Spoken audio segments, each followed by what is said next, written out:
Hi, I'm here today with the Allied Wireless EMV solution, and today we're going to be installing it in an Ovation dispenser. So I have an Ovation dispenser here behind me, and I have an Allied subscriber unit here. And you can tell it's a subscriber unit because it has a SU on the end of the part number. And before we do the installation, we want to make sure that we have everything that we need in our kit. So some of the items that you should have is you should have a Wayne power cable. And we're actually going to plug the Wayne power cable into this unit. So if you look, you're going to have different labeled ends. So this is the A side, and then down here, we're going to have a B side, and then we're going to have our power connectors. So we want to go ahead and plug the A connector into our radio. So if you look inside the radio, there's a port down here that says power port. So we'll go ahead and we'll plug the A connector into the power port.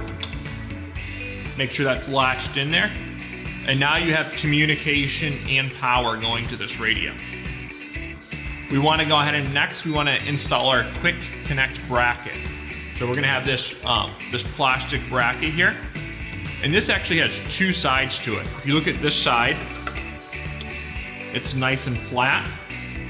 And this side right here, it has some beveled edges in here. So you can actually recess your screws when you're going ahead and installing them on the radio. So we're going to go ahead and we're going to install these screws right now.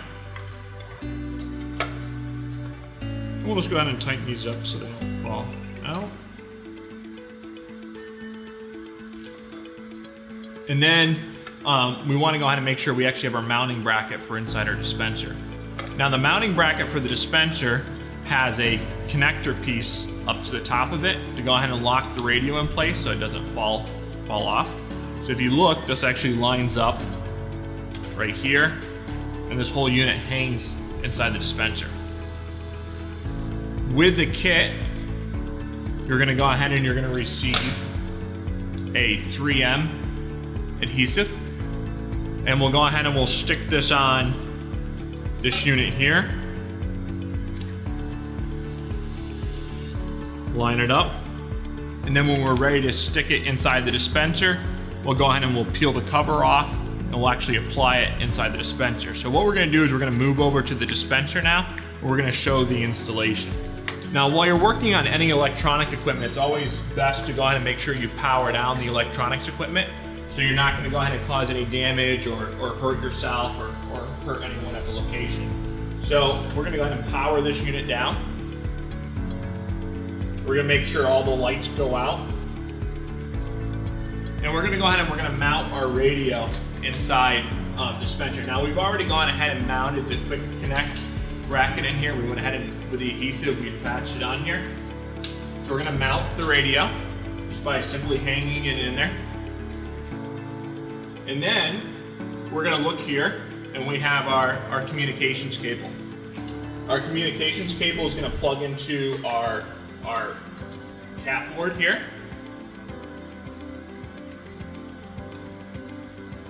Go ahead and make sure we have it plugged in.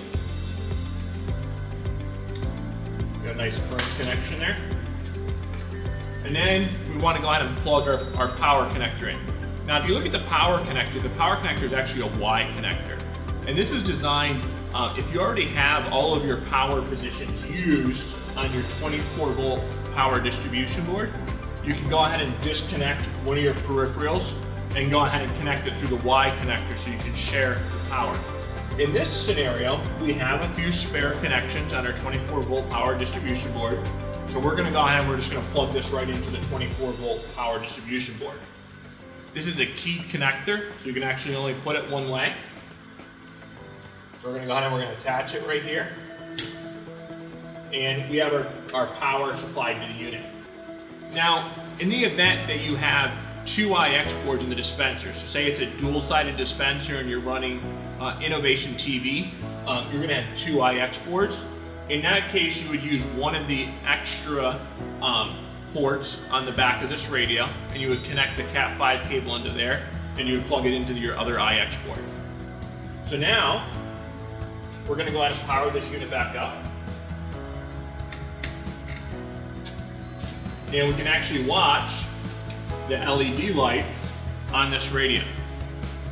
So when it first starts coming up, you're gonna hear it beep as it goes ahead and gets power to the unit. And you're gonna have a single LED light on inside the radio. And then you're gonna start getting some lights on this board. And you'll watch us trying to communicate to the radio inside your convenience store or your gas station. And right now it's going through the boot sequence. And you'll hear it beep again. And it'll show that we have connectivity here now.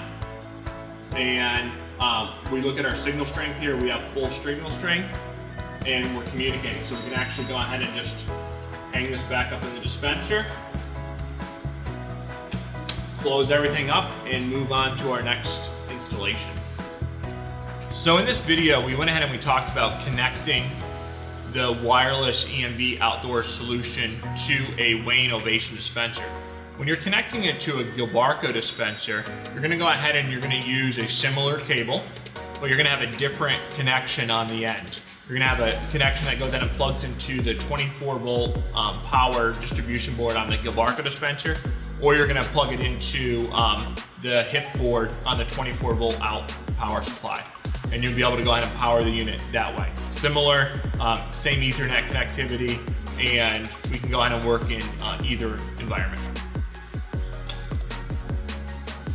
Inside your convenience store, on the other side of your outdoor system, you're going to have what they call the access point. Now, an access point can communicate with many subscriber units, up to 16, and provide 300 megabytes of connectivity per unit. Now, the indoor unit can go ahead and be powered two ways. You can go ahead and use a 24-volt transformer, which comes with each unit. Or if you have a power over Ethernet switch, you can go ahead and simply connect this unit directly into your network, and you'll go ahead and supply your power and your communications through one Cat5 cable. In this scenario, we're going ahead and using a 24-volt power supply. So simply we would go ahead and connect this into a 120-volt outlet, and we would go ahead and connect your Cat5 cable into your network switch at your location.